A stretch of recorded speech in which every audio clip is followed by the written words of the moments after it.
Okay madam, అహింస meditation ఛానల్కి మీకు స్వాగతం మేడం.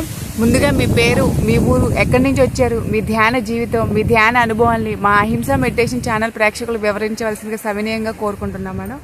అహింస పిరమిడ్ ఛానల్ వీక్షిస్తున్న ప్రజలందరికీ నా ఆత్మాభివందనములు. నా పేరు భవాని. నేను మెడిటేషన్లోకి వచ్చి 9 years అవుతుంది. మీకు మెడిటేషన్ చేసినప్పుడు ధ్యానంలో ఏమన్నా తాడే యాక్టివేట్ అవ్వడం కానీ ధ్యాన అనుభవాలు ఏమన్నా వస్తాయా మేడం? ఫస్ట్ నేను ధ్యానంలోకి ఎలా వచ్చానో చెప్తాను. చెప్పండి. కట్టాలు వెళ్ళినప్పుడు అక్కడ బయట ప్రాంగణంలో కూర్చొని ఒక ఆయన క్లాస్ చెప్తుంటే వెళ్ళి కూర్చుంటే, నువ్వు ఇంకా నీ పొట్టలో చెత్త వేస్తున్నావు కదా అని అడిగితే అవును వేస్తున్నాను, మీకు ఎలా తెలుసు అని అడిగితే, మెడిటేషన్ చేస్తే ఆటోమేటిక్గా తెలుస్తుంది అన్నారు.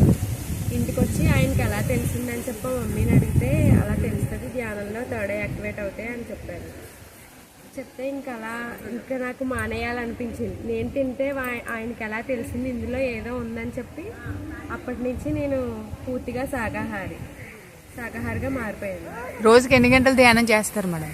రోజుకి 1 hour చేస్తాను. మీరు ఏ ఇయర్లో ధ్యానంలోకి వచ్చారు? 2016లో వచ్చాను. పత్రి సార్ ఉన్నప్పుడే మీరు ధ్యానంలోకి వచ్చారు? పత్రి సార్ ఉన్నప్పుడు. సార్ని మీరు కలవడం కానీ సార్తో మీకు ఏమైనా అటాచ్మెంట్స్ ఉన్నాయా పత్రి సార్తో? మా ఊరు పిరమిడ్ ఓపెనింగ్కి వచ్చినప్పుడు పత్రి సార్తో కలిసి చాలా అనుభవాలు ఉన్నాయి. ముందుగా 3 days నుంచి వర్క్ అంతా చేసి పిరమిడ్కి అన్నీ చూసాం. సార్ స్టేజ్ దగ్గరికి వచ్చినప్పుడు పిలిచి 2 చేతులు వేసి ఏంటి సంగతి అని అడిగినప్పుడు చాలా సంతోషంగా ఉందని చెప్పాను. ఆ రోజు ఎంతో ఆనందంగా ఉంది. అసలు సార్ని కలిసారు, చక్కగా మాట్లాడారు పత్రి సార్తో.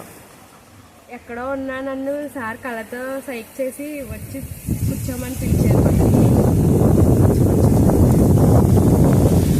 రోజుకి ఎన్ని గంటలు ధ్యానం చేస్తారు? రోజుకి 1 గంట చేస్తారు. రోజుకి 1 గంట చేస్తారు.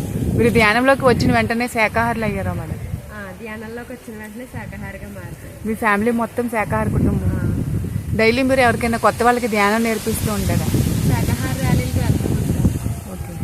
ర్యాలీలు చేసినప్పుడు మిమ్మల్ని మీరు చెక్ చేసుకుంటే ఎలా అనిపిస్తుంది మీ ఫీలింగ్? ర్యాలీ చేసినప్పుడు స్లోగన్స్ చెప్పిన, ర్యాలీలో పార్టిసిపేట్ చేసిన, నా వల్ల ఒక్కలైనా శాకాహారిగా మారాలని అనుకోవట్లేదు. ఓకే. ఇప్పుడు కొన్ని గ్రామాల్లో అమ్మవారి పేరు చెప్పి గ్రామ దేవతలకి మాకు అమ్మవారి బలి ఇవ్వమని కోడిని మొక్కుకున్నాం, గొర్రెని మొక్కుకున్నాం, మేకను మొక్కుకున్నాం అంటారు కదా, జంతు బలు ఇస్తూ ఉంటారు గ్రామాల్లో. ఇంకా అనాగరిక ఆచారం అలాగే ఉంది. దాన్ని మీరు ఖండిస్తారా? అది కరెక్ట్ అంటారా? అది చాలా తప్పు. అమ్మవారు ఎప్పుడు అలా చెప్పలేదు. ప్రాణం పోసే శక్తి మనకు లేనప్పుడు ప్రాణం తీసే హక్కు ఎలా ఉంటుంది మనకి? మీరు ఏమైనా బుక్స్ చదువుతూ ఉంటారా? మీకు నచ్చిన ఒక బుక్ గురించి, తులసీదళం, దాంట్లో మిమ్మల్ని ఇన్స్పిరేషన్ కలిగించే విషయం ఏంటి? ఏదైనా ఒక సెంటెన్స్.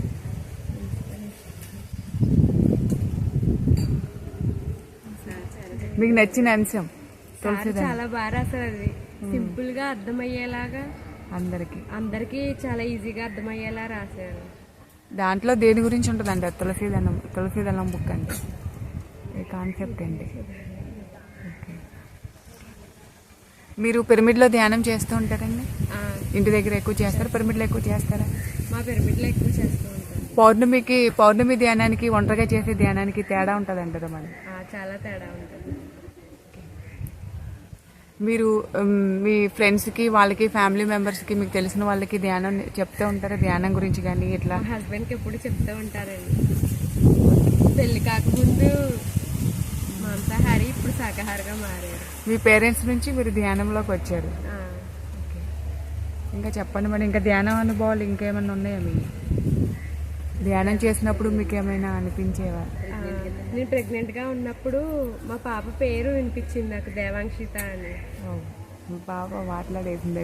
మా పాప పేరు అదే ఇప్పుడు నక్షత్రం చూపించి పెడతారు కదా, ఆ నక్షత్రంలో వచ్చే పేరు నాకు వచ్చే పేరు సేమ్ కోయిన్సైడ్ అయ్యింది.